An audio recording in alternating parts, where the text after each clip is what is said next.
Feeling like a shark in a shrimp tank. Big fish, small pond in the shrimp tank. Welcome to the Shrimp Tank Charleston Show. I'm your host, Eric Elkins.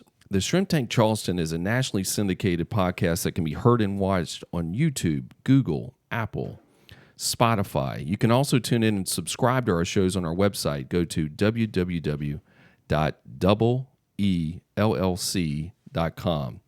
for past shows, plus great information about all kinds of stuff. So I'm real excited today because we really have an absolute legend in the studios today. In my opinion, one of the most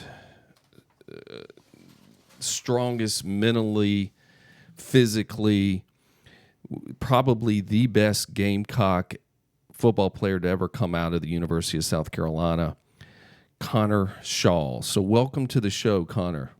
Appreciate you having me. I'm very excited to have you. And just to give you guys a quick little bio, Connor, well, today is a insurance benefits consultant for Arthur J. Gallagher. But before that, he was a professional NFL player, which is amazing. He was and is considered the number one quarterback of all time at the University of South Carolina. I know there'll be people listening that would try to say that, no, they were the number one quarterback. But you really were the number one quarterback. You played quarterback for the Cleveland Browns and the Chicago Bears from 2014 through 2018. Then you came back and served as the player development personnel for the University of South Carolina. And then you've done all kinds of stuff. And then you were like a 7-star Rivals recruit out of Flowery Branch High School, the Falcons. Yes, sir. I don't even think they had 7 stars, but back then when you They came may have up, not had stars in general. well, you were ridiculous. You have some records in Georgia high school. I'll look this up. But does it bother you that your brother has, and it's Jabo, correct? Mm-hmm. Yep. He actually has more yards in high school than you do. My brother was a stud in high school. What happened to Jabo? He is now coaching. Before that, played 2 years at Georgia Tech. And then when Jeff Monken left Georgia Tech to take the head job at Georgia Southern, he went down to Georgia Southern and was back-to-back semifinal appearances there and had 2 great teams and experiences down in Statesboro. And now he's coaching at Greenville High School. Just took the head coaching job last week. Are you too close? Are you close? Very. You are. Always have been. So this is actually the closest that we'll have been living together since growing up together. So we're all excited about that. He has 2 little girls, expecting a boy this summer, maybe August, and I've got 3 kids. So it'll be fun for our families to get together. And who knows, maybe down the road here soon, we'll be able to coach with him on the staff. We've always fantasized about that, but really glad that he's crossed the border and seems like a really good fit at Greenville. That place can be really dangerous with the right visionary. Wow. And your dad was a big time, I mean, he was known as this great Georgia high school football coach. Yeah. Still coaching? Still coaching. Metter High School down in South Georgia. He's one that I don't know that he knows how to hang it up. He retired for a quick year, got back into it. So he's got a good program going down at Metter as well. So and then you have a younger sister. Mm-hmm. Anna Kate. She is a elementary school teacher, played tennis in college. Bunch of athletes in the Shaw household. Super competitive. And she's got two little boys there in Rabun County, right on the border of South Carolina. So she's Where'd she play tennis? She played tennis at Georgia Southwestern. Okay. Mm-hmm. Was that in Southwest Georgia? Sure was. I can't stand when, like, a family, all of the kids are athletic. Like this sounds like the Shaw family, where all of you were like, you never sat the bench. See, in the Elkins household, I'd have to go and negotiate with the coach and say, "Can I get in?" I don't believe that. And can I play? And they would be like, Elkins, go back and sit there and just cheer your You were the glue guy? You were the culture builder in the locker room? No, I don't think I was much of anything back then. I played baseball, but you probably were a great baseball player too. You were probably a pitcher. No, I was center fielder. I like shagging balls. My brother was a good baseball player, played shortstop. I did play in the Little League World Series qualifier out in Really? Texas as a kid. That was a fun experience. You know, me and my brother talk about this. It's hard to beat youth baseball. The relationships, the travel ball. I know it gets to be a lot now with other sports that are almost year-round, which I would not encourage, but youth baseball is hard to beat. My son's playing baseball. He's got practice this afternoon. He's going to be great. You know, we got it honest. We were never the biggest, fastest, strongest, my siblings or myself, but you know, my dad played collegiately, played at Western Carolina. My mom played basketball at North Played football? Georgia. Played Your dad? football. Yep. Grew up on Wait a minute, tell me about your mom. She played basketball at North Georgia College. Really? Ended up being an educator. She's retired now. She was an art teacher. But the point is, very competitive household, and that was how we were raised. We were basically raised by two coaches and two former athletes, and that's where we learned a lot of life lessons. And you know, we pushed each other, and we wouldn't have had it any other way. I mean, everything that we did, we competed, and I think that molded us into good, productive players. It's not like we were just ultra talented, but you know, we were coached. They spent time with us. So I know you grew up in you were in Flowery Branch. Is that where you grew up? We bounced around from my dad taking different jobs, originally from Rabun County, which is northeast Georgia. And then, you know, my middle school and high school days were in Flowery Branch, which is just north of Gwinnett. Okay. And so, and for those of you, because we have listeners in like Tokyo and Singapore and all that kind of stuff, that's like 45 miles outside of Atlanta. You got it. Okay. And growing up, what's the age difference between the siblings? Brother's 2 years older, sister's 2 years younger. Okay. 2.5 years.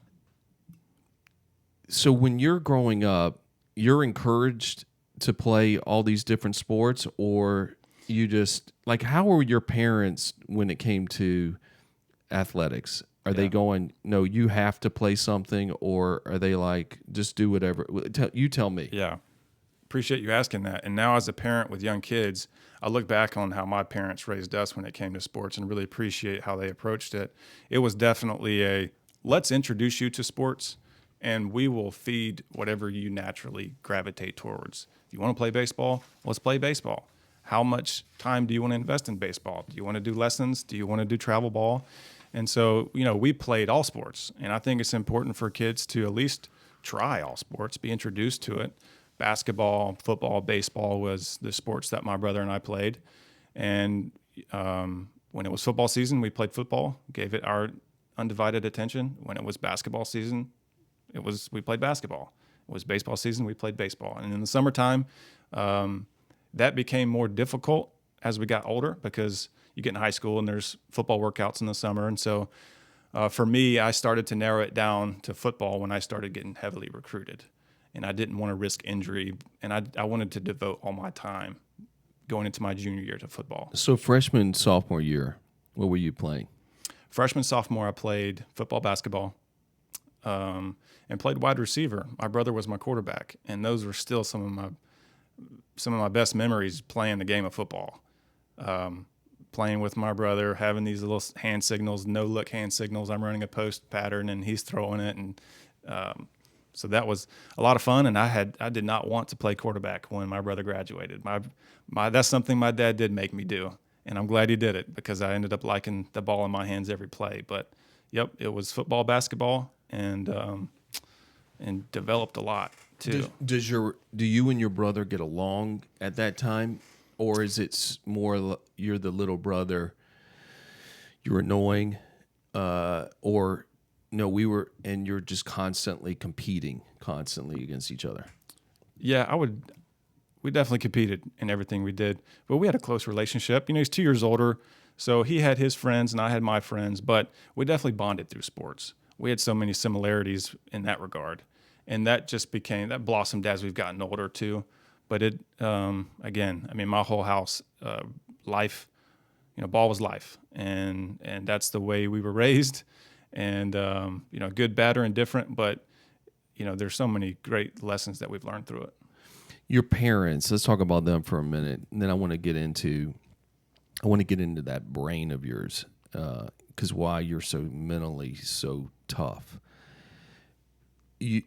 When it came to the way your parents brought you up, and I'm assuming it was kind of across the board amongst the three of you, are they constantly making you figure things out? Like you're gifted with this mental strength, but they had to guide. I'm just curious, were there certain things that you recall that you're like, my parents used to make us do blah, blah, blah, or what, or does anything come to mind that goes, this is why I think I got stronger mentally, forget physically, just mental strength? Because that, to me, today is like the most important thing. Yeah. Out of anything. Yeah, I think we definitely had disciplines in our house, expectations of of how we should carry ourselves and represent ourselves. But I think more than anything else, it was how my mom and how my dad modeled their behavior. We just we watched, absorbed that, observed it, and I think that and they gave us a level of freedom to figure things out and be a kid. But I do think that we sort of take on the identity of who we spend our time with the most and who influence us the most. And I think just their behavior and their attitude and their interactions with each other and other people, my dad's interactions with his team, that was a huge influence in all of our lives. And we were constantly around it. So the principles, the lessons that he's teaching his team, the values that he wants to inject in his program, that was sort of how our house was. So there were certainly disciplines that come from that. And it was more of, hey, Connor, Jabo, Anna Kate, if you say you want to do this, then here's what's required to do it well. And it was not so much, I'm going to hold your hand through it. It's just going to be, you're going to do it or you're not. But I'm going to show you the process and the system and the disciplines and the habits, and then it's on you.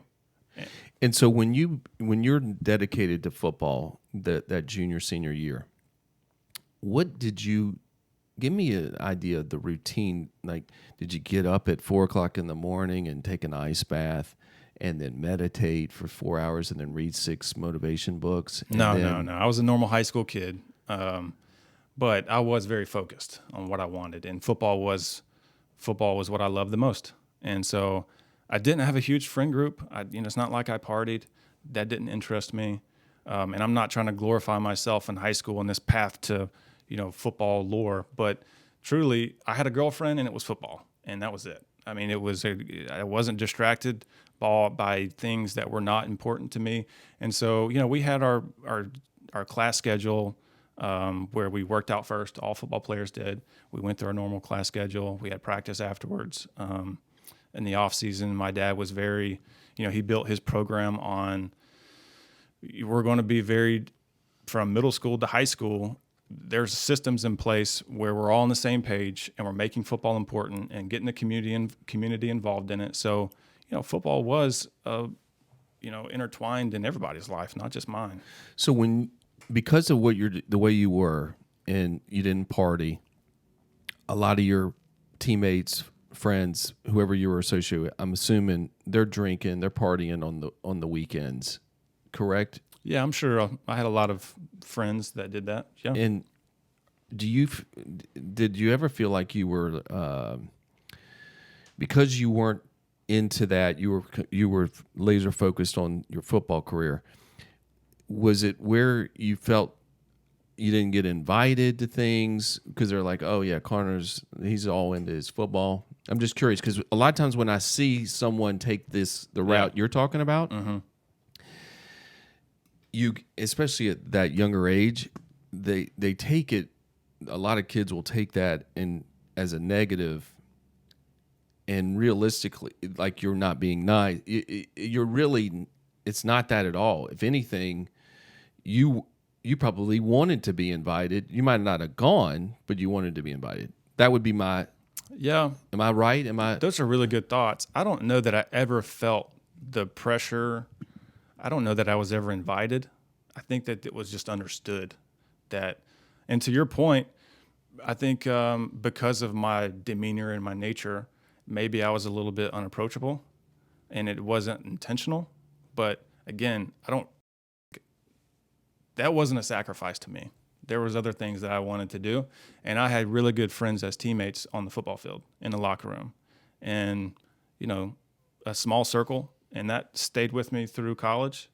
A small circle in college, and still as an adult, so I have a small circle. I think at least I have clarity on my goals and who I want to be around, and those kind of align with other people, like-minded people, synergies. All right, so let me ask you this. So when you're getting recruited, who was recruiting you? My recruitment process picked up my sophomore year. My brother just went through this, so I had an idea of what to expect. So I made the transition from sophomore wide receiver to junior quarterback, had a productive year, played for a state championship, started to get offers. My first offer was Georgia Tech. My brother was there at the time. Who's coaching there? Paul Johnson. So this is triple option Georgia Tech. Man, you would have been great in that too. I get that a lot. My brother was really good in it. He was a master at it. Sleight of hand, understood it, really quick. I was more fast and quick, and I wanted to be in the shotgun. I wanted to run zone read, stuff that Sean Elliott did at App State that brought over to Carolina. But we did it some in high school, so I think there was a skill set. I could have been good at it, but I didn't want to do it. I wanted to throw and be in a spread offense. Coach Harbaugh at Stanford was my second offer. Really? Really enjoyed meeting him. He came to Flowery Branch? He came to Flowery Branch, yep. With those glasses like it's 1967? I just remember he could look someone into their soul. I mean, it was across from me. My dad's here. I'm talking to Coach, and he's, loves the player dad-coach relationship that resonated with him, but he was talking about a system, and I don't think he ever blinked. And he was just a really intense individual. And that's how my dad was a little bit. So I was fired up about Coach Harbaugh. Never saw myself, leaving the East Coast, but it was really cool that being recruited and getting to know him. And then West Virginia, boy, that was enticing for me because I watched that zone read, Steve Slate and Pat White doing some really explosive things on the football field, and loved that. And then, man, I grew up a Florida Gator fan. Spurrier was my guy. And so my junior year, I got called to my dad's office, not knowing that they were in town. I go down there, Coach Spurrier's in there, G.A. Mangus is in there, the whole offensive staff. And so he offers me, and they leave, and my dad and I are chest bumping each other. Awesome moment. Coach Mangus actually saw us chest bump. It's still a story that we talk about. And that was it for me. I committed soon after that and shut it down. Any examples of head coaches that you can recall that you were like, this person was the cheesiest, worst recruiting job? Like, I was like, absolutely not. Talk shit about somebody, please. Man, I'm trying to think. I really didn't go through the recruiting process like most go through it now.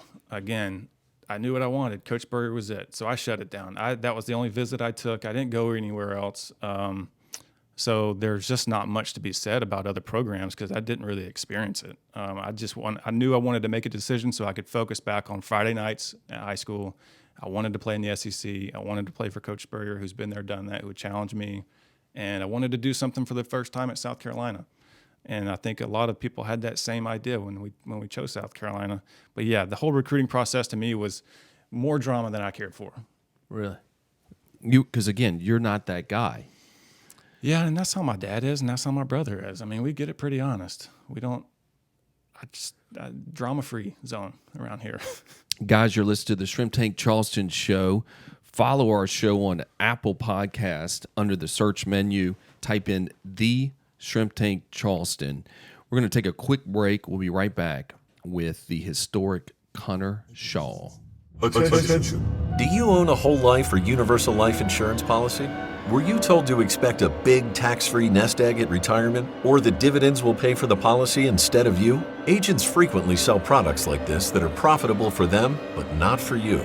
Let Double E audit your policy at no cost. Call now to find out how Double E Insurance and Financial Solutions can help you. 843-936-6352. EELLC.com. Securities offered through Fortune Financial Services, Inc., member FINRA SIPC. Elkins Financial, Double E LLC, and Fortune Financial Services, Inc. are separate entities. Guys, you're enjoying, what am I saying? You're enjoying another great episode on the Shrimp Tank Charleston, and we're sitting here talking to Connor Shaw, former NFL player for the Chicago Bears, as well as the Cleveland Browns. When they retire your jersey, do you go in as a Brown or do you go in as a Bear? You played more for the Browns, right? Spent 2 years with Cleveland, 2 years with Chicago. I don't know that I have a loyalty to either one of them. I mean, my daughter was born in Cleveland. My son was born in Chicago. He's a huge Bears fan. I follow teammates and players more than I do. There's a level of respect and gratitude for those opportunities that I played, and I always keep up with them, but I don't know that I have an allegiance towards one. Well, I'm just curious, and then I want to get back to when you went to Carolina. Which ownership group was better managed, like organized when you were there? I mean, because I'm sure the ownership's changed maybe now. Well, in Cleveland, Jimmy Haslam was still a young owner. I think he had bought so he still owns them too. He still owns them, and he had made third, fourth year of owning the franchise, if that. When I got there was a lot of drama to be involved. I was in the same class with Johnny Manziel, and historically, Cleveland was not a very organized franchise where it had a revolving door of either management, head coach, or quarterback. And so there was certainly it felt like a circus a lot of the times in Cleveland.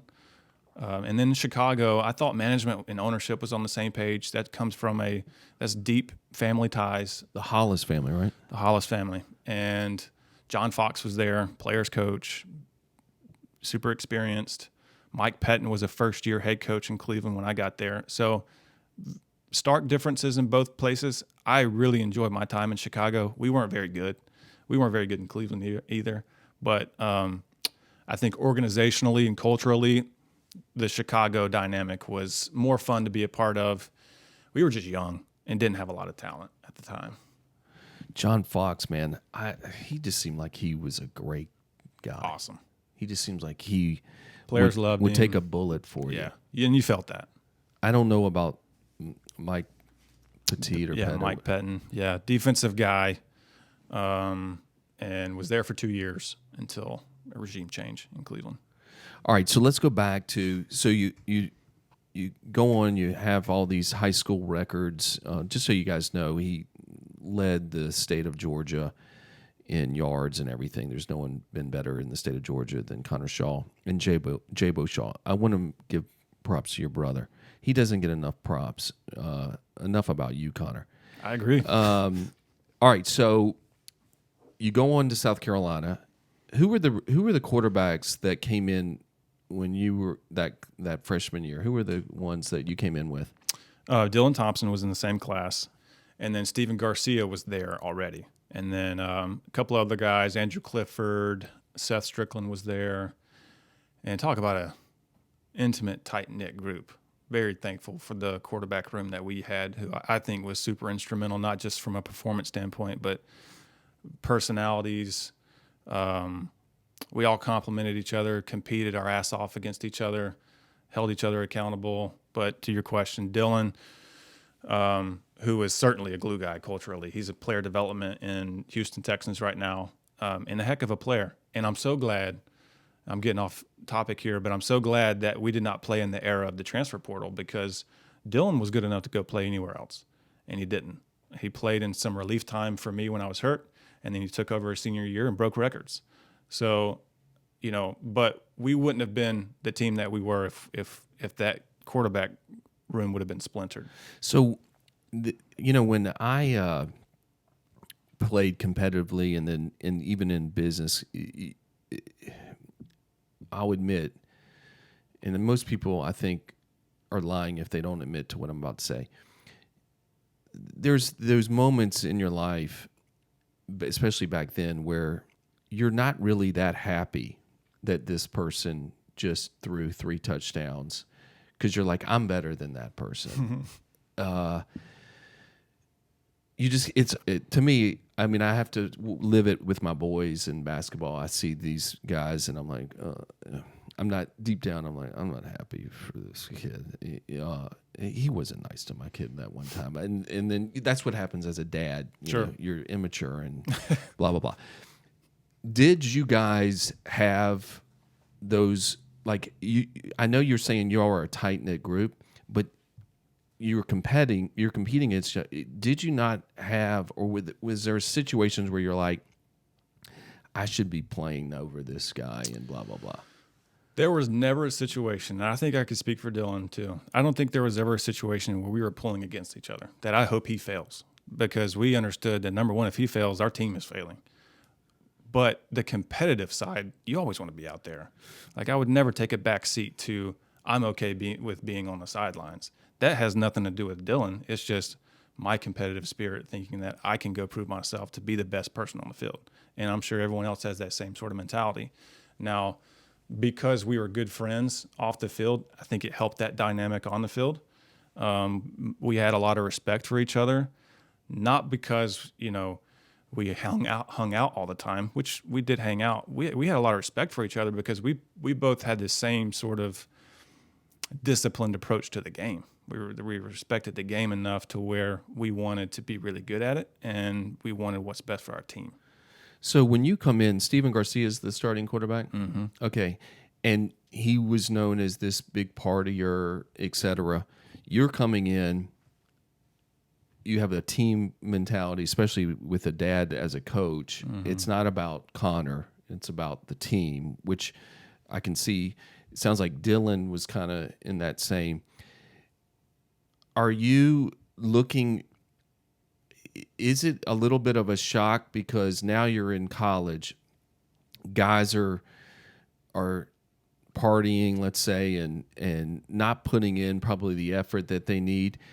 Do you ever start going, I'm not saying you're a big partier, but did you ever start going where I'm out of the house and I'm going to be free up for, or were you still just the whole way through those 4 years? I had my fun, but that was later on in my career after an injury where honestly I was self-coping, but no, I came in straight-laced, guarded, wanted to prove myself, wanted to play early. Now, Steven was a heck of a teammate, and people loved Steven. And Steven made it known that he loved them. And Steven hung out with them, and he invited them to his parties. And that was another piece of our locker room. We're not the same team without Steven. And, Steven, super talented, learned a lot from him. And should he, if he had not, if you had to say, if he had never partied and he just stayed focused, would he have made a career in the NFL? I wouldn't say never if he never partied. I think there was a handful of decisions that he made, that caused some distractions in his life, personally and on the field. But yes, he was talented enough to play on Sundays. Okay, so then you go on. Who gets injured to where you come in and start? No injuries. I played in a handful of games, appearances my freshman year. Sophomore year, I won the job going into East Carolina, our first game of the year. Didn't play great in the first quarter, got yanked. He did a lot of that, man. Yeah. Like you made one mistake and you were out. Yes. And not a lot of guys can handle that, especially at the quarterback position, because it's a position of confidence overall. And if you're looking over your shoulder thinking that you have to be perfect, that's not a good recipe for success at that position. But we were able to handle it. I think our mentality, we got used to it, especially Dylan and I. But yes, because that was I'm remembering a little bit. I'm a lot older than you, so the memory starts going away. You have more hair than I do. Right? I could never look this good without hair. All right, now this Connor is a very handsome man. I can't imagine you with hair, to be honest Me with you. neither. All right, so let's go back. So when you're in that mode, I'm very curious because I've seen coaches, especially with my boys, that they make a mistake and they get yanked, and then I'll see other kids that are making 50 mistakes and they're not getting yanked. And then as a parent, I'm like, I mean, if you're going to do it, be fair. But then there's the other side that's like, well, we see something in him, that's why we're doing it, blah, blah, blah. But it's annoying. Go back in that moment when you would get yanked for doing something wrong. Are you coming after that game going, I mean, I can't do anything right? Like, where is your head? Or are you going, he was right, I made a mistake? Pissed off in the moment, watching tape, reflecting on it, it's all warranted. I think I appreciated some of that from Coach Spurrier because it did take the gray area out of what you were just describing. Are you the best player on the field to get the job done, or do I need to try someone else to get the job done? And I think that was his mentality. He also could read the game too, like feed the hot hand. You know, if you make a mistake or a turnover, but you're playing well, if you're playing the position well, it's not like he's going to make an impulsive decision. Like, he's tactful with those decisions too. And more times than not, it worked out for us. And when you have those moments and then you get put back in, are you feeling, to me, it's a lot of times people will feel, they'll press. Because they're so worried that they're going to get yanked that they're pressing. Yeah. Is that a skill that you ended up developing? It's a good question. I don't want to speak for Steven here. I did feel like Steven at times was pressing, and it did lead him to a path where he's not playing his type of football. He's not getting in his zone. When Steven was on, he was on. And you could tell if, he's got other things that he's processing as he's trying to play. And I think some of that contributed to it. With me, Dylan came in when I was more injury scenarios. And it wasn't, I think I got pulled again right at halftime. And I think that would be the one where I look back and say, look, it was a 10-point game and we had a drop touchdown and I wasn't playing my best ball, but we had a whole nother second half to play. But he made the decision at halftime. But no, I mean, there was situations like I think we playing Vanderbilt at home and it was predetermined that I was going to play X amount and then Dylan was going to play and I was playing really well. And he got a couple of series and I plugged it back in. And I don't ever remember thinking, okay, I got to press now because if I don't play well, then Dylan's going to come back in. That was never in my thought. It was always, let's move the chains, let's go score. I think that's a gift, though, to be in that mentality because so many people will press. Chase, you're nodding your head because Chase played baseball at Citadel. Would you press? Yeah, if you get worried, yeah. It sits back there sometimes. I certainly understand the feeling. I probably felt it more in the NFL because it's your job now. If you're an undrafted fringe football player, that's got a young family, maybe those things start to creep in your mind. All right, so now I want to get to the NFL, but I want to go when the Gamecocks are 11-2. You're beating Clemson. You're basically everything. Any moments where your head's getting pretty big? Because people. Are you dating your wife at that time too? Yes, and that was. Girls are all over you. I got to think, right? Again, man, I am a guarded up, and it's not like I'm being seen a whole lot. Many trips to Augusta, Georgia to see my now wife. She came to all my games, most of them. Fun fact, undefeated with her in attendance. Really? So I always joke that's why I married her. But no, I didn't have any sort of temptations through that. But you're not coming home and having your dad or your brother going, okay, enough, you big shot. You're not as big as you think. Like you're never. No, Spurrier never let that narrative get to where it was ballooned. It was more so, And that was the identity of our locker room too. I mean, you talked about the kind words of me being successful at South Carolina. A lot of that had to do with timing, the type of people we had in that locker room. And I want to talk about mentors too, because I came in straight-laced and, raised by a very disciplined father and a coach. But I contribute my early success in being put down a path of how do I approach the game to TJ Johnson. TJ was my center. He was there a year before I got there. He was Played for the Bengals, right? Played for the Bengals for 7-8 years maybe.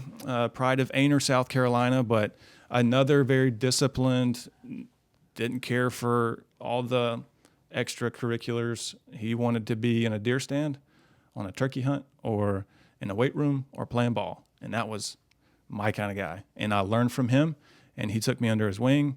By the way, he loves the Lord. I mean, that was the person that when they put me in TJ's room as an early enrollee in January, when I was the only person in that class and knew nobody on that roster, that set me up for success. Wow. Where's he now? He's preaching at a church in that UCLA, Upper Conway, Lower Aner area. And I really think he's doing an awesome job at that church. And he's a theologian, man. He gets into the context and the weeds of Scripture, which I love. And he's got 3 kids, twins, and 2 twin boys and a girl. Jamie, his wife. It was funny. He met Jamie when I met Molly about the same time. Dated through college, married her. Dated through college, married Molly. So, man, influences, right? Like that was huge for me. So huge. I can't say that. My first couple of years, like, what does that look like if I'm not around a guy like that every single day? And I've had that everywhere I've been. And mentors are super important. When you're at Carolina and you have is the coaching and everything like when you got recruited, but then you get there, is that what is the coach, the way the coach turned out to be? Is it what you thought it was going to be based on the appearance of the recruiting, or did you go, God, he really sold me? No, man, it was real from the very start with Coach Spurrier. But also, I was fortunate enough to have had developed a relationship with my quarterback coach prior to going to South Carolina. G.A. Mangus was the offensive coordinator at Middle Tennessee State and recruited my brother. My brother was committed to him when I was a freshman in high school. Remember Coach Mangus coming to in-home visits. And then, obviously my brother decommitted to go to Georgia Tech. But then Coach Mangus took the job at South Carolina, 2009, I think. And then I was one of his, first offers at quarterback. And so there was already a relationship there where I stepped in and, comfortable in the quarterback room because of Coach Mangus. And then, being challenged by Coach Spurrier was never an easy thing, but it was always appreciated. And man, the most competitive person I've ever been around. And just like we were talking about how, children take the identity of their parents, same thing in a locker room. You end up taking the identity of your head coach. And that's why we were so fiery competitive and had such a high level of belief that we could go win football games no matter where it was or who we played, because that was Steve Spurrier. And he, called it like it was and fostered an environment where we wanted to, player led. And he put us, he got everything out of the rosters that we had during that era. Did he pay you to say all this stuff? Or No. He knew you were coming on the Shrimp Tank. Listen, it was a love-hate relationship when I played for him. I promise. But as you've gotten older, you're like, damn, that Yep. dude.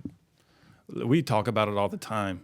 Some guys, some former teammates who did go play on in the NFL, you really don't understand how good you had it until it's gone. And that was Coach Spurrier for us, even not only from a leadership standpoint, but how he called plays in his offensive system.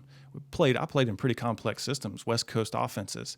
And I always appreciated how Coach Spurrier could see the game, call the game instinctually, but not make it harder than it has to be from a high volume of formations and sets and motions and plays. Like we repped of what we were really good at it, and we did it in different ways. And he would repeat play calls, and he called it from the hip. You have these play callers now with this big call sheet, and they're looking at down in distance or whatever. Coach Spurrier was calling that thing off the hip a lot. Which you're saying is an absolute gift. Absolute gift from someone who it's obvious that he played at a high level for a long time. Guys, you're listening to the Shrimp Tank Charleston. I'm your host, Eric Elkins, as well as founder of WE Insurance and Financial Solutions. I use the Shrimp Tank Charleston platform to continue elevating my life as well as our clients' lives. If you want to reach out to me or be a potential guest on the show, please go to our website, that's spelled out DOUBLEELLC.com, and go to the Contact Us page.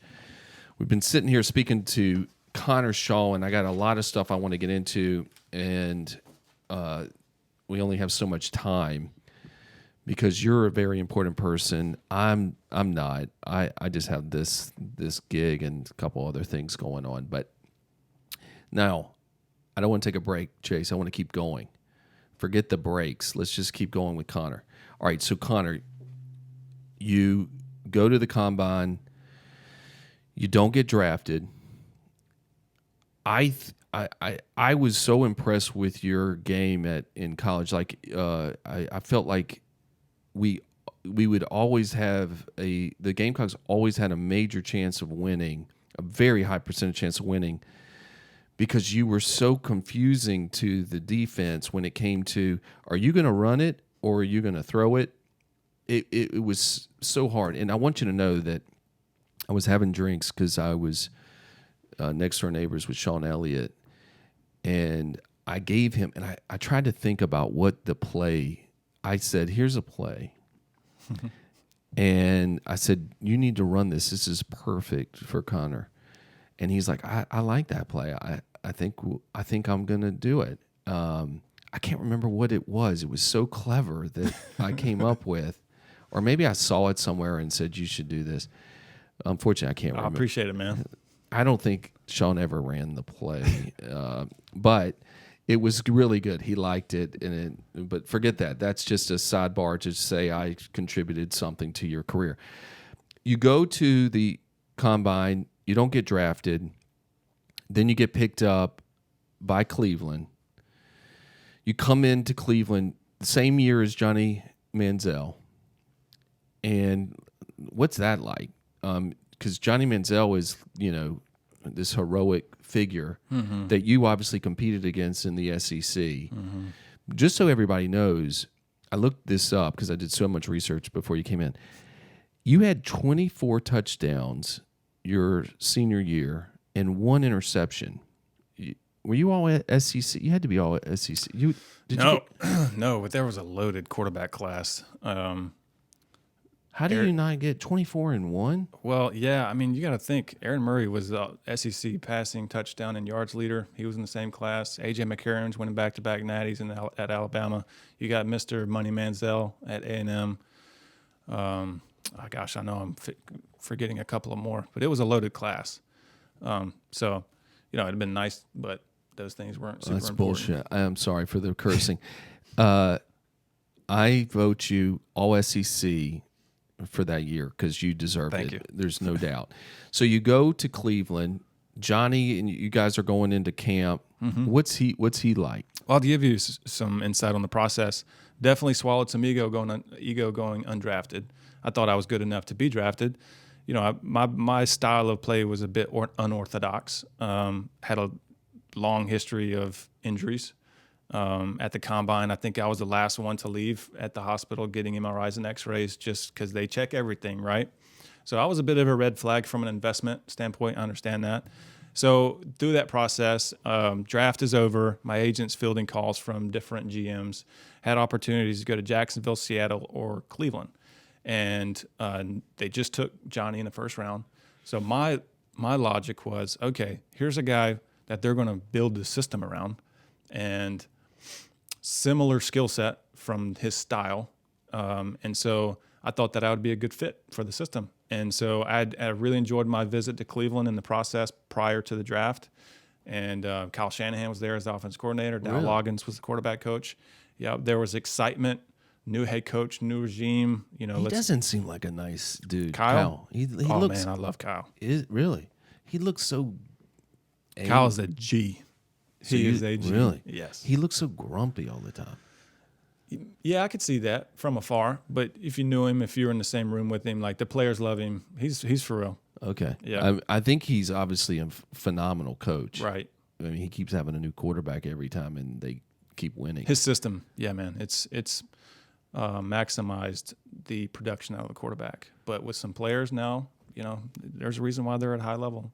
So, all right. So you come in, and is this, when you say humbling, are you starting to see quarterbacks where you're like, I'm not as, I guess I'm like, I'm super impressed, or that's not, it's just humbling because you're not getting drafted? Yeah, and knowing that if you're not drafted, that it is a business and that there are going to be more opportunities given to their investment.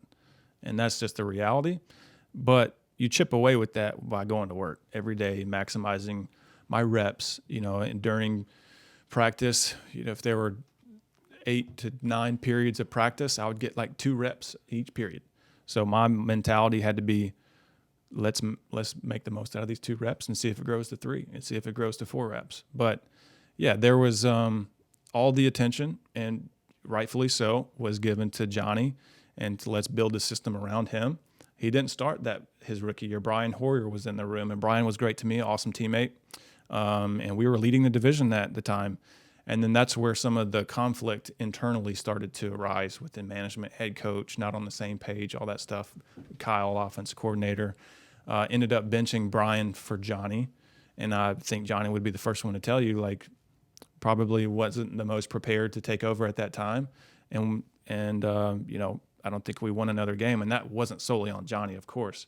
But that's kind of gives you an idea of, if you're winning games and you're leading the division, you don't make a change at the quarterback position. I don't care what the investment is. I totally agree, but it just shows you life's not fair. I mean, this is a perfect example of right? it. Yeah, totally is. Now, are you looking? But when you're now in the NFL, are you looking at watching some of these guys, especially when you're playing them in games and you're playing against Tom Brady and you're seeing these phenomenal quarterbacks? Are you looking at some of these guys going, wow, that guy is at another level? Because the normal fan, I watch, if someone, I don't even know this, but if someone said Connor doesn't have the arm strength, Connor doesn't have the height, or he doesn't have the speed, to me, when I watch you look exactly the same as any other quarterback. I can't see that much of a difference. There is a difference, yes. I've never had the strongest arm. I'm not going to wow anybody with my arm strength, velocity, all of that. I made up for that with decision-making and timing and accuracy, which is what the quarterback position is. But to what you're asking, yeah, I mean, I recognize different levels of skill set. Sometimes you just had the freak guys, the Aaron Rodgers of the world, the Pat Mahomes of the world, the Tom Brady's, that are just gifted. Like, what do you see that you're like, it's like that? How does he do that? Like, what are you seeing that is so impressive? Well, I'll start with this. There's no coincidence the best players in the NFL, the best quarterbacks in the NFL, we're in the same system forever. The Peyton Mannings, the Tom Brady's, the Aaron Rodgers. And when you have some continuity, Drew Brees, the continuity of same playbook, same coordinator, all of that, you get Hall of Fame quarterbacks. When you have guys that have turnover at the coordinator position every year or every 2 years, man, that's difficult to play. It's hard enough as a quarterback to play this game. If now you're learning new playbooks, which is basically a new language every year in the off season, and that's a process in the middle of a million other processes. But the ones who are just gifted can pick up on it quicker. And Patrick Mahomes is a good example of like his instinctual style of play, which I think the game is naturally is gravitating towards, that kind of athletic extend plays. But he can make all the throws. I mean, it's just stupid what he can do on the football field. And the Josh Allens of the world, and the NFL's in good hands with young quarterbacks. But yeah, like no game from a skill set level. I certainly wasn't an upper echelon skill set, quarterback in the NFL. But there are also really talented, really good quarterbacks that have a long career because they're really good at everything else. Their process, their discipline, they're great teammate, helping the starting quarterback. They're plug and play guys who can operate the system. So yeah, it was a humbling experience in a lot of different ways. But one thing I did understand after my first year is I was good enough to play in the National Football League. Yeah, which is awesome that you got to do that. I mean, to play D1 football, especially in the SEC, just to get on the team is so hard. It's incredible to just do that. It's so hard to just start on your high school team now, especially with a lot of politics. I mean, Sure. I see people who start in sports. I don't know if someone's sleeping with a mother or a father. I don't know what goes on, because sometimes I'm like, it just doesn't make sense. Mm-hmm. So that's hard. And then to go on to college and be as productive as you were and crazy, and then to get to play in the NFL for one season, let alone. I'm curious, what did you make your first? What was your contract? What did you earn? My first year, I was in the practice squad. So I think in totality that year was like $120,000. I ended up starting week 17 versus Baltimore.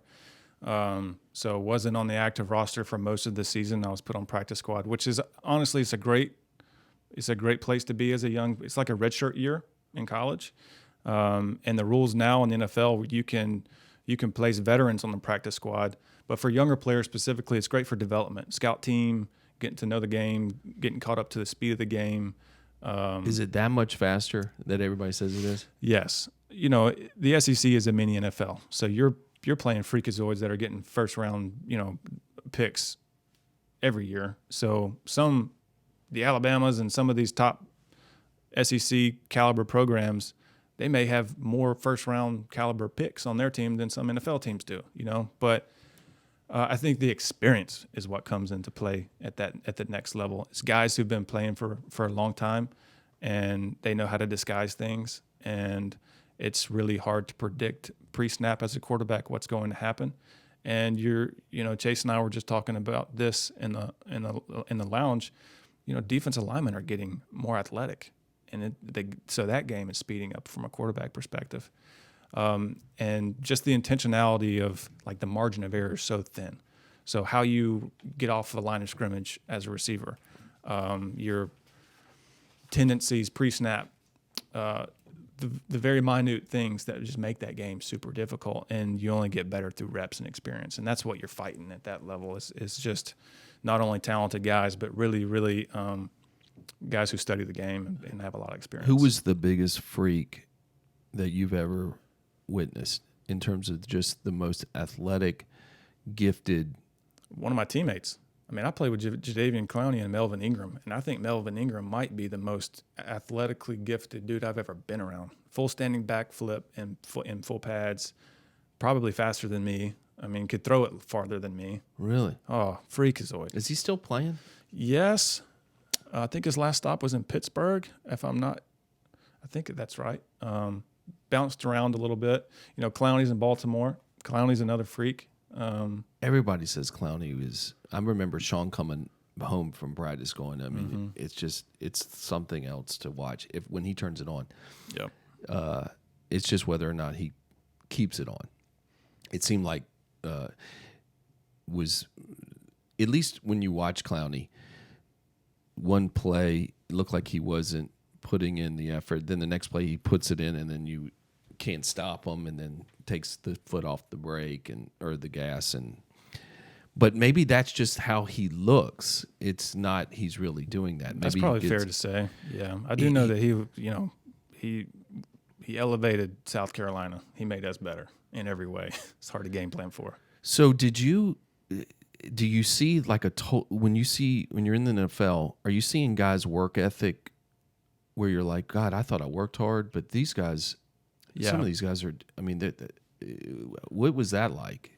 Well, I think it goes back to mentors. I mean, you have some of these really highly talented young players coming into the NFL. If they get in the right system, but more importantly, if they get around the right guy who understands how to take the approach the off season and take care of their body, and nutrition is important, and this is how you study film, and this is what you're looking for. If you find one of those teammates who can, like the Josh McCowns of the world, then you're going to have a long career. You're going to be really dangerous because everybody's talented in that league, and everybody has the character to stay. Most people have the character at quarterback specifically, but to stay in the room, right? The skill set gets you there. Your character keeps you there, but it's the margin where people separate themselves is their approach to the game, their disciplines. What is your weekly routine?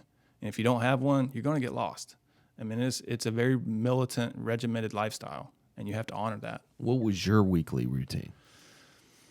Yeah, I mean, listen, a lot of it was scheduled for us, but there were things that to get me in my process, to make me feel confident. I mean, we were there early in the morning. Quarterbacks were there earlier than everybody else. Little things like I would get in the cold tub and hot tub. I would contrast before we got the day started. That kind of put me in the right mood. It was the first check the box, like here we go. I would read scripture when I was in the ice tub. And after that, you have position meetings, then you have unit meetings, go into the offensive unit meetings. After that, you go to practice, and afterwards you eat lunch, and then you have this kind of dead time. So, quarterbacks would watch practice by ourselves before we'd watch it in the eyes and offense. And then after our break, offensive unit meetings would come up. We would put the tape to bed, watch it, correct it. And then we would get sort of the script for the next day's practice. So we would stay in the building, we meaning the quarterbacks, and we'd review that. Like, okay, let's wrap our head around what's going to be called and what's going to be installed so we can be ahead of it. So if a player or teammate comes to us with a question, we know what's going on, and we have ownership in the offense of what's not just here's what we're doing, let's go execute it. It was more of here's what we're doing as a collaboration, and here's my thoughts as a quarterback to the coordinator, and here's the coordinator's thoughts to the quarterback, and this is why we're calling it, and this is the intent, and all of that. So some people have like superstitions. I don't think I ever had those. What time would you, after you would get there roughly what time? 6 a.m. And then what time are you coming home? During a normal season or OTAs? 6 or 7. And you're married at the time? Mm-hmm. And what is Molly doing? My rookie year, my daughter was born on cut day. So it was, what's going to happen to us? And so she was there by herself. She had grandparents in Canton, which was a blessing, 45 minutes away from Cleveland. But, we were raising a young baby girl at the time. And my wife is incredible. I mean, she's got to be so bored. I get you raising your girl. I get all that. But, 6 to 7. Mm-hmm. And then I would almost think, for me, if I was in your place, I'm thinking, oh, God, I would probably be taken off my game because I'm thinking about my wife. Sure. It's almost like I would need not to have that distraction because I'm worried about my wife's on that. Because I'm going to come home at 7. Right. I'm going to go, how was your day? Mm-hmm. And then she's going to say, oh, it was great. Mm-hmm. It was great. I changed 6 diapers and I watched a couple soap operas. And it was 5 degrees outside, so we didn't go outside and we stayed in the house. Yeah, you're right. Cleveland and Chicago, that quite literally was her lifestyle.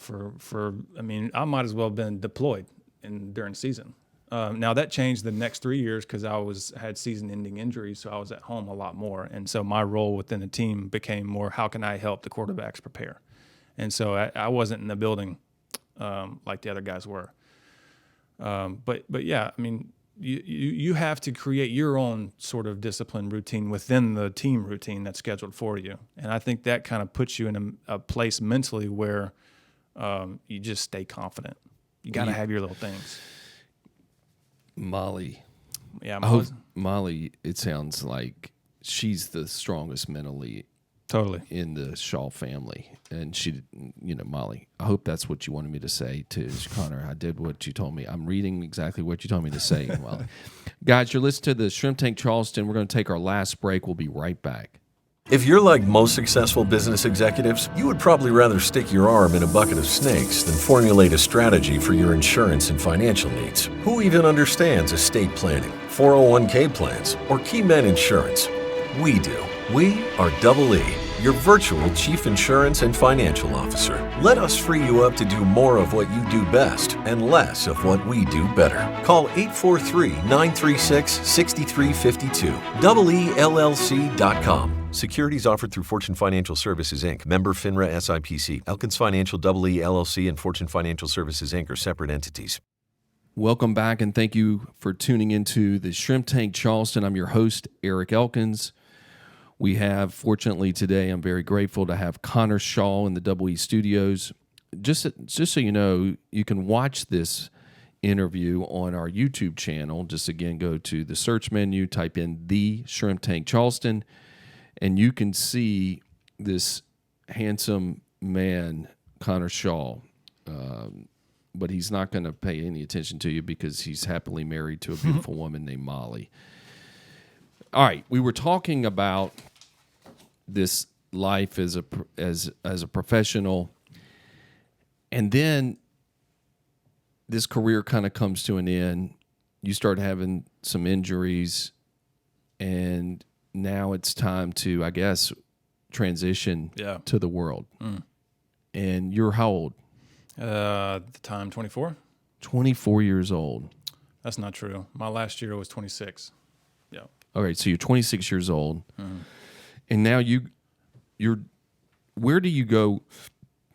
It's done. I can't play anymore. Yeah. Do you get told this, or my you story's come up a little with it? different. So my second year in Cleveland, I tore my thumb in training camp during a preseason game. So had surgery, throw in hand, sat that year. Following year was released with the new regime. Mike Pettin was fired. They brought in Hugh Jackson. Chicago signed me. Playing my best ball. Was back with Dow Loggins in the familiar system and threw a couple of touchdowns against the Patriots. Same thing with the Chiefs the following week. It was the Do you greet Tom Brady after the game? And we had shared practice that week in Foxborough. So we were there for 4 days practicing before our preseason game. So the kind of quarterbacks would talk a little bit between practices. That was a real treat. That was awesome meeting him. And it was awesome watching him like operate during practice, yelling at Gronk and yelling at Julian Edelman but also encouraging them, like total leader of that team. You could tell. But so playing really good ball, and then have a compound fracture to my tib fib against Kansas City, which was really gnarly. And so that put me on injured reserve for the second year in a row. And honestly, some of my darkest moments after that, because my entire life, as I said, was on the ball field competing. That's who I was. I would speak at different FCA events and talk about, football is what I did, not who I am, until it became very apparent that football was absolutely who I was. And finding meaning and finding purpose and where do I belong and where's my value and like all those deep thoughts that really were conflicting my soul during that time in Chicago. And just had our second child, Decker, my son, in Chicago too. And Decker, that's a cool name. So I have Mila Decker and Cutler. Played with Jay in Chicago, and he was a friend and teammate of mine in there and with the Bears. But Was he married to Kirsten Cavallari? Yeah, at the time. Did you meet her too? Yeah, at a Christmas party. Is she nice? It appears to be. I mean, I think they. You I can't get you to talk bad about anybody. I'm gonna say she wasn't. They had their moments though. I mean, there was some fun FaceTimes going on right before a quarterback meeting where it's, they were getting after each other, and then okay, I love you, bye. Yeah, she's very attractive though. Yeah. So can you get her on the shrimp tank? Probably not. Okay. She doesn't remember my bald head. All right, so go ahead. So yeah, man, that was the start. That was the beginning of the end for my professional career, and I didn't know what the off season was going to look like. Am I going to have another opportunity? That was my last year of my contract when I got the tib fib.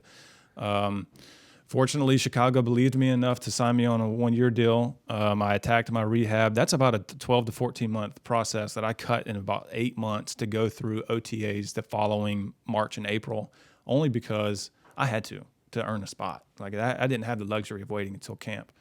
So I got in there, definitely wasn't the same. I mean, What did they pay you for that 1-year contract? I was on. It's all about the money. That's what I'm interested in here. That year, whatever league minimum was, 420, 425, 435, Wow. something like that. So yeah, I mean, How much do you have to give to the agent? yeah, 3%. Really? Mm-hmm. That's not bad. No. So then the following year, my last year, my fourth year in the NFL, second year in Chicago, last preseason game, tore my hamstring on the same leg just from the muscle atrophy. And at that point, it was like, man, this is grueling mentally and physically, and I'm not the same player. Definitely not the same caliber player to stay in the NFL. And so after that, it was like it was time to move on. And you know, I was battling that transition heavily of what does that look like for Connor moving forward, keeping in mind that we have certain priorities as a family. And so is it coaching? Do I stay in football? My dad's a coach. My brother's a coach. It's a natural path for me. But, you know, one thing that I'll say in my transition was that it's the toughest is not only did I attach my personality, my identity, my value to my performance on the field. And I think a lot of competitors do that. I think this is going to resonate with a lot of athletes that made this transition. Not only that, but I think the more difficult transition is you don't have a tribe anymore. So the camaraderie, the chemistry, the being a part of something bigger than yourself, suffering together, finding success together, the safe haven of a locker room dynamic, you don't ever get that. That will never be replicated. And that's a humbling pill to swallow. Not that life can't ever be grand anymore or purposeful or joyful, but it's that I will never get that. It makes me grateful for the experiences that I had. You can reflect on that now, or you were feeling that then? Then I was searching. I was on a journey. Who am I? And I have set in all these lessons I've learned from team sports. Where does that apply to life outside of the locker room? And so that led me onto some journeys in the business world with insurance, and then had the fortunate opportunity to go back to my alma mater and be the director of player development. And that seemed like a calling because of what we're talking about right now. I know what those players, those young student athletes are going through on a day-to-day basis on a football field, but also navigating life. And then even more so navigating, you know, what happens after graduation for those who are not playing in the NFL. And so that certainly resonated. I'd be a liar if I told you that I'm still not on a journey. I enjoy what I do now in the business world, but you know, I'm always chasing something bigger than myself and chasing that same sort of feeling that you get as a high performing athlete, but having a tribe. And so I certainly know that I'm not the only one going through that. But again, I go back to what are my routines, like the process of what made me love football so much, trying to recreate systems. What are my values? What do we prioritize as a family? You know, I really invest in working out because it's good for me mentally and physically. It's kind of my outlet, purge my demons through it. And then finding a good fit for what I do with the company I work with now and my new teammates. So, you know, that was, I had tried several different avenues of what's after football and sometimes get judged for it. Like, hey, are you going to stick somewhere? But I think it's fair for me to evaluate, am I a culture fit? Where do I fit in this organization? Does my skill set align? Do our values align? And sometimes that takes experiencing other avenues. And so because of where you are now and working for Gallagher and working the employee benefit health insurance type of arena, you take all these previous experiences and instead of just taking a job, you're which is kind of different than most young professionals like yourself, where you're truly taking it as we're just dating, basically. We're not married. I know you enjoy where you're at and all that kind of stuff, but you're like, I want to marry you one day, but we're not there yet. So let's just keep dating. And it sounds like you kind of you tried this. We were dating. wasn't bad, but we weren't the right fit. So we're going to break up. And luckily, you seem to break up with everyone there, not with your relationship with Molly, just with work. You're fortunate. You're breaking up. They're not breaking up with you. But to me, and I think it ultimately comes down to what makes you happy. Yeah, at and the also end of the I think, by the way, me breaking up with someone, in your words, doesn't make it any easier sometimes, because that's still a transition where I'm leaving something that I've put a lot of effort into to try something. Starting a new thing is never easy, right? But what I've learned as that I've gotten older and as my kids have gotten older, priorities shift, priorities change. And so I really do feel like, when I'm looking at what I do, I evaluate the who before the what. And I think who you are kind of will shine through what you do. And so not to belittle a skill set, because it's super important to be skillful at what you do. But I don't think that you're going to be the best skillman if you're not the best version of who you are and your beliefs and your core. That's such a good comment. I agree. And if you're not passionate Right. about it, then you won't be that successful either, which is why you were so successful in football, and while you're making your success outside of football. So when you go into the business world and into this insurance world, I'm curious, what comes to mind is the hardest thing that you were like, I thought this wasn't as hard. What was the hardest thing that you are like, man, this is not that easy? Great question. And this is another humbling process. And one of my colleagues, Brian Morris, who phrased it perfectly for someone who's very sports oriented. My biggest frustrations were not winning enough. The ratio of the effort put in, the process put in, and the yielding the results. I'm used to playing on a Saturday and playing the next Saturday and playing the next Saturday and having these opportunities and winning a lot of the time. And Brian finally looks at me and says, "Hey man, you're not playing football anymore. You're playing baseball. Your batting average is going to be a lot different than what you're used to. And even if you're hitting 250, like you end up in the Hall of Fame. If you're getting 30% hits, you're doing all right." So it was kind of restructuring my mindset around what does success look like and what do the many little victories look like, and finding that process in that, and then trusting who I am in that process too. I think another frustration was I was really good at what I did, and there was a lot of time and experience with that. And now I am investing in something that I know I'm not very good at, and it's learning. And I'm trying to surround myself with people who are willing to teach me. But the humbling learning curve that comes with that, and just the patience. And so again, I have to remind myself, like, I don't have to project that I know everything. I need to be confident in who I am. And when I go to work with, prospective clients or clients' organizations, I'm very transparent and like, look, my job is to be your greatest advocate. I want to help you, your employees, your individuals, and your organizations become healthier, period. Now how we put a game plan to do that.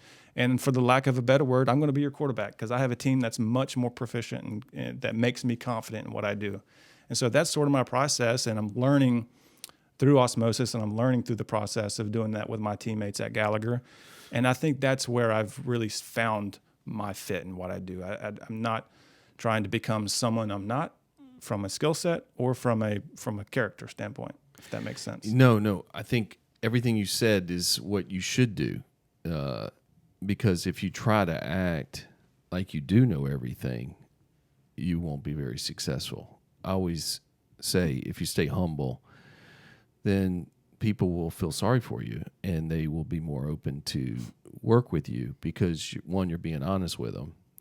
Two, they want to see you succeed. Yeah. When you act like, oh, yeah, I'm the quarterback and I was the successful quarterback and I'm just as successful now too, and blah, blah, blah, people kind of get annoyed with that. I also think they can see through the bullshit. I mean, I think people are in tune with frequencies and energies of people when it's real and when it's not. And I think a sincere curiosity goes a long way, and it's felt like you have a great podcast in your show because you have a sincerity of interest in who you're interviewing and the questions that are being asked, and there's a curiosity there that you can't deny in a sincere way, in an honest way. And I think people feel that no matter what we do. Well, I appreciate you giving me some props. I never get props on the show. Let me ask you this. When you are even still, because you're really this legend, especially in this state, when you go on to a meeting, and let's just say that whoever you're meeting with is a Gamecock fan, is it a little bit, because you're not this bragger, you're not this guy, let me tell you about how great I am and how great I was, blah blah blah. You're not that guy. You're kind of like a Hank Aaron, like, let's not talk about me, let's go over here. Is it hard for you sometimes when these guys are like, man, I remember when you had 3 touchdowns and then you won that game, and you're like, I just want to talk about why we came here? Because I got to think you get a lot of that. I get none of that. They don't want to meet with me in the first place. 2, I don't believe that either. They don't want to hear about Rich Northeast baseball season 1988, 89. They don't want to hear about that. They're just, first off, if they even ask me where I went to high school, they're shocked that I was at Richland Northeast. They always think I was a Hammond Heathwood guy. It really annoys me. Good for you. Richland Northeast, baby. The Cavaliers. But do you get a lot of that? I mean, I live in Columbia, Lexington, so that's Gamecock territory. I used to be really awkward with that. I used to didn't know how to approach those conversations when they come up because I didn't know how to navigate it. And maybe that's a weird egotistical way of looking at it. I think as I've gotten older and been around it, I think they just associate me with some of their better memories in Gamecock history. And so I've just learned to be more grateful for that and have fun with it. Like if I go into a business or meet somebody at dinner or wherever, and it makes me smile and laugh now and maybe share a memory or two. And where it can get frustrating is when it's hard to reestablish myself as not a Gamecock quarterback, because so many eyes, like I'm still the Gamecock QB, that they remember. So that can be difficult when I'm trying to establish myself as a businessman, but I don't think that that's necessarily a hurdle. I think that probably is more so in my head than not. Yeah, well, it's a good problem. I'd love to be able to say, yeah, I remember it. Yeah, I had 462 yards that day. I don't ever take it for granted. It is humbling. Yeah, I mean, it's a great feeling. All right, I got questions from some subscribers that want to make sure I get this out and you answer these questions, and then we're going to wrap it up. First question is from Tommy from Columbia, South Carolina.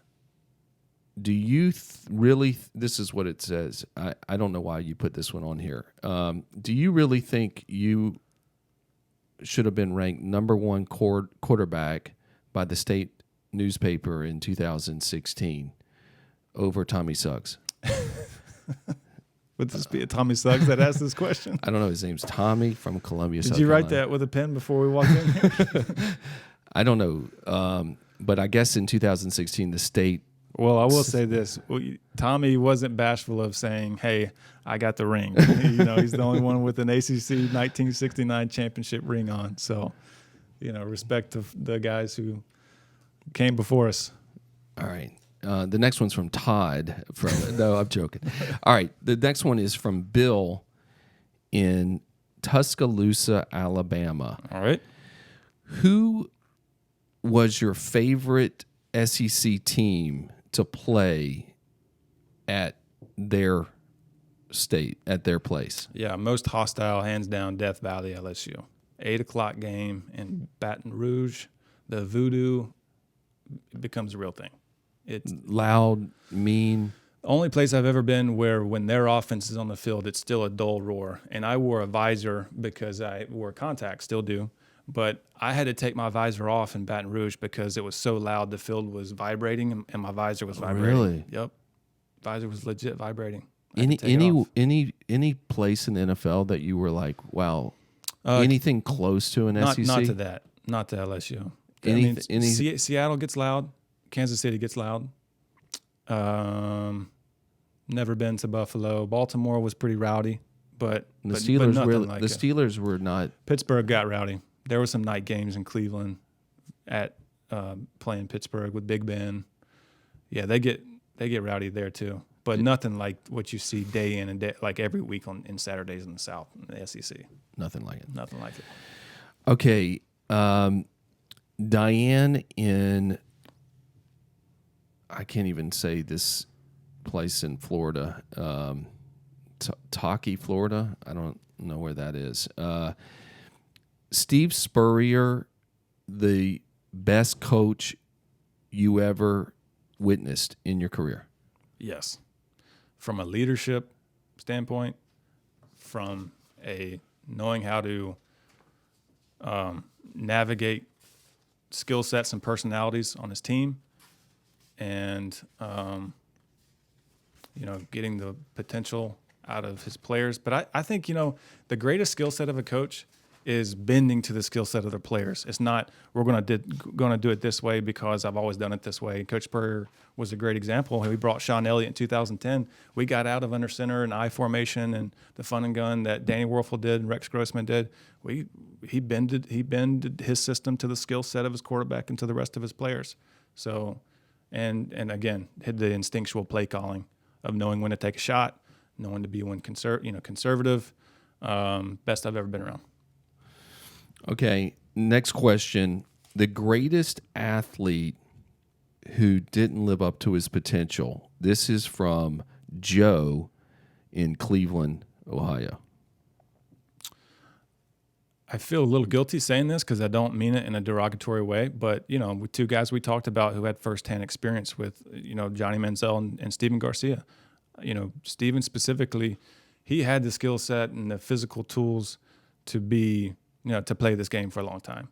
So there was a lot of potential there that I think was left on the field.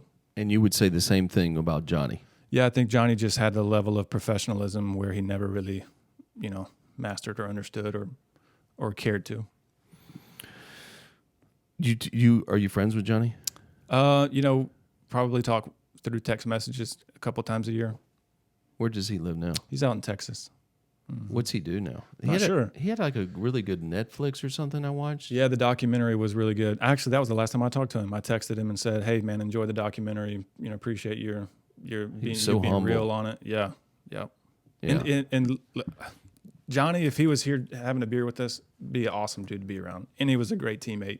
The dude navigated a lot of shit in his life at a young age, and that to say that doesn't influence somebody with not the right support systems around him. That's tough for anybody. David in Toronto, Canada wants to know, I have a son who wants to play college football, and what lessons would you suggest for him to have a chance to do such a thing? Or what would be kind of is there one or two key things that you go, this is what you need to be willing to do? Yeah, I think this is with anything, with sports or not. Do you love it? Do you like it? Like when you do it, do you really enjoy it? Because if you do it, or do your parents love it? Right, and that's the thing. Does the parent love it more than the child? You have to. The kid has to ask himself, do I love it? Because it's hard to force yourself to do something over a sustained period of time, especially going to play college sports. If you don't love it, you'll find out quickly you don't love it. But if you do, then you'll find the disciplines to be good at it. So bottom line, you need to love it. Got to love it. All right.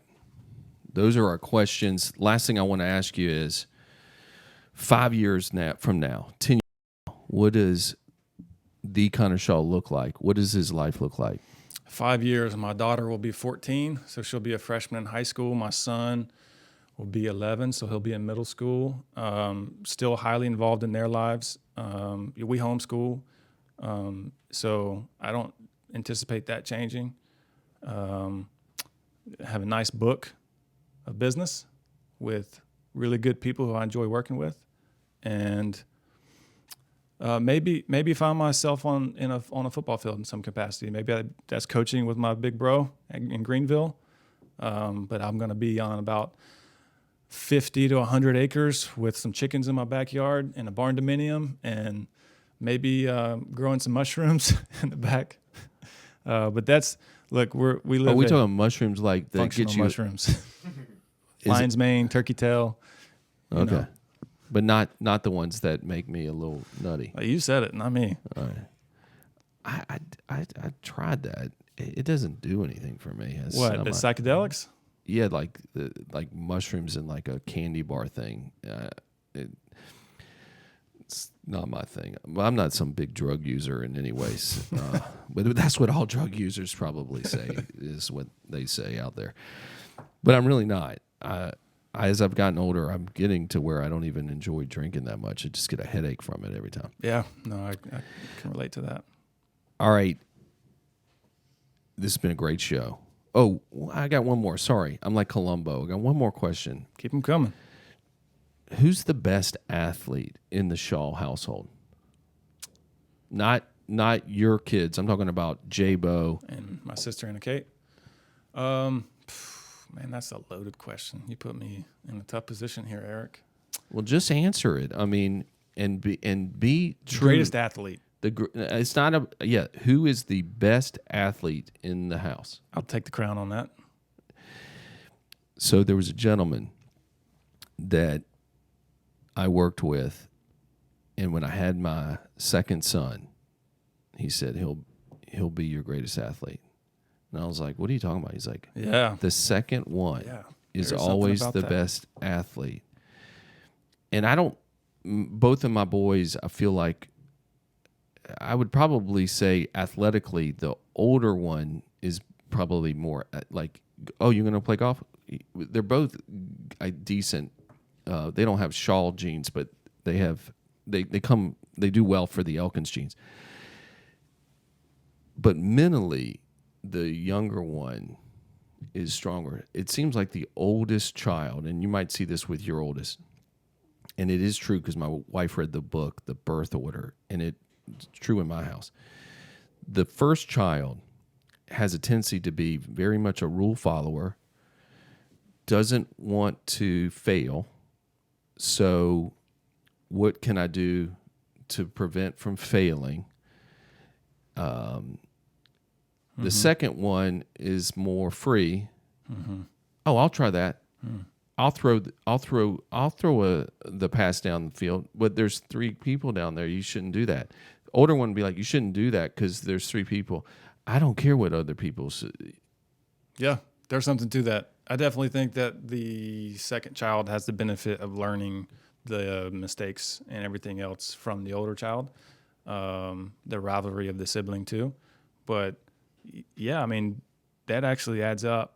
I mean, I was the one that wasn't afraid to piss my dad off by doing something different. My brother was very stoic in that regard, and I was the kind of the clown to his seriousness. And yeah, and I probably see that with my children too.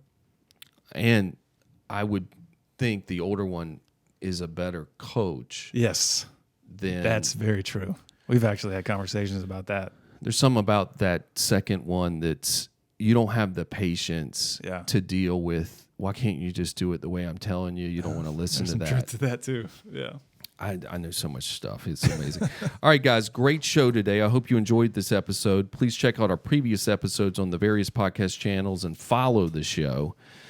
If you're a visual person, then watch the interviews on our YouTube channel. I would love to connect with my listeners, so please follow us on Instagram or Facebook, LinkedIn. I don't even know. Am I on X, Chase? I am. Search Eric Elkins or Double E LLC or the Shrimp Tank Charleston, and then join. And then you can send me questions from guys from Toronto or Korea, wherever you're. There was one from North Korea. I didn't want to do that for political reasons. If you or your company would like to have an enjoyable conversation about retirement, company employee benefits, life and long-term care insurance, just to name a few, contact Double E Insurance and Financial Solutions. Website is Double E LLC, or email us at service@double-E-LLC. There's 2 E's in the middle, DOUBLEELLC.com. If people want to get in touch with Connor Shaw, who's building his company, his brand, his everything, how can people get in touch with you? I am on Instagram. I'm gonna CM Shaw 9. CM Shaw 9. Yep. Was that your number? I was 9 in Cleveland and also in Chicago. Drew Brees was my guy. So I couldn't wear 14. 14 was taken. That was my college number. So 9 it was. And okay, all right, you don't want these guys calling you. What about, and you can I'll work tell you what, with Connor. I will plug my my apparel business. I started GC Supply Company a couple of years ago. GC Supply Company is the Instagram handle, and it's really taken off. It's Brewster themed, Gamecock themed, hats, apparel. Also, our palmetto tree that's got some cool designs on Really? it. Yeah, it's. I can just go on there and then buy stuff off of there? Yeah, website is gcsupply.co. No M on the end. Say it one more time. Supply.co. .co. Mm-hmm. Does it fit? Like, you have good big arms. It's not going to be loose on my arms. No, I it's like all fitted stuff. I like it tight. Yeah, me too. We got dry fit stuff. We have all cotton shirts. It's more of a hat company. That's kind of our bread and butter. But have some cool like quarter zips and polos. Very Peter Millarish. Partner with Harleston's out of Charleston, who do our higher end stuff. But yeah, it's a fun way to connect with fans in a different way, and it's that'll be a part of the 5-year plan as well. It's growing. All right, guys, gcsupply.com or .co. Yeah, or .co. .co, gcsupply.co to get that merchandise. Tell them that the Shrimp Tank sent you. Connor agreed to a 90% discount off of the clothes. That was so nice of you. Mm-hmm. That's cool. You can take advantage of it in the next 10 seconds. Go. This was recorded on February. So if it's March when this show comes out, I'm sorry you missed out on it. Lastly, if you think you know of someone that is an entrepreneur leader making an impact in the world, that would be a great guest, then please contact our producer, Kristen Kilman, at KK@EELC. I'm Eric Elkins, and focus on being a 1%er. You know what a 1%er is, Connor? I'd like you to tell me. Then you don't listen to the show enough. I do this every show, and they never know this answer. So that tells me you never finish an episode. I don't appreciate it, but I'll tell you what it is. I'm just teasing with you. It's someone that does what 99% of people won't do. If you just do that, because that's what you've always done, just do what 99% of people won't do, and you'll be successful in life. Go against the grain. Trust yourself. Thank you, Connor Shaw. Appreciate Thank it, you. man. Really enjoyed it. Appreciate you enjoyed it, inviting too. me. I've been feeling like a shark in a shrimp tank. Big fish, small pond in the shrimp tank. Welcome to the Shrimp Tank Charleston Show. I'm your host, Eric Elkins, but in real life, I'm an entrepreneur and founder of Double E Insurance and Financial Solutions. Double E helps individuals and companies navigate through their financial insurance portfolios. Double E provides clients an entertaining and unique experience. The Shrimp Tank Charleston Show allows us the opportunity to interview and learn from the brightest entrepreneurs and leaders around. We dive into their journey and discover what drove them to become so successful. We will make sure we get out of them not only the wins, but also the losses that they have had on their journey. We are a nationally syndicated podcast that can be heard and watched on YouTube, Google, Apple, Facebook, LinkedIn, Instagram, Spotify, and iHeartRadio. You can also tune in and subscribe to our shows on our website, shrimptankpodcast.com/Charleston, or check us out on the Double E website, double-ELLC.com.